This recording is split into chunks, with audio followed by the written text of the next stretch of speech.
परंतु तुम्हाला मी सांगतो, आपलं सरकार मराठा समाजाला दिलेलं आरक्षण टिकवणार, कायद्याच्या चौकटीत बसवणार आणि कुणबी प्रमाणपत्रही देण्याचं आपण सुरू केलंय. दुसरं जे सगळे सोयरेचं सुरू आहे, ओबीसी समाज, इतर कुठल्याही समाजावर अन्याय न करता आम्ही समाजाला न्याय दिलाय.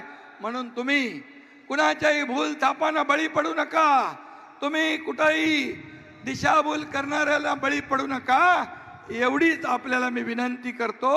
आणि पुन्हा एकदा आपल्या सगळ्यांच्या वतीने मी पंकजाताईंचं अभिनंदन करू. आज पंकजाताईंचं मी अभिनंदन करतो आणि आदरणीय प्रधानमंत्री नरेंद्र मोदीजींचं पुन्हा एकदा मी बीडवासियांच्या वतीने, महाराष्ट्र सरकारच्या वतीने मना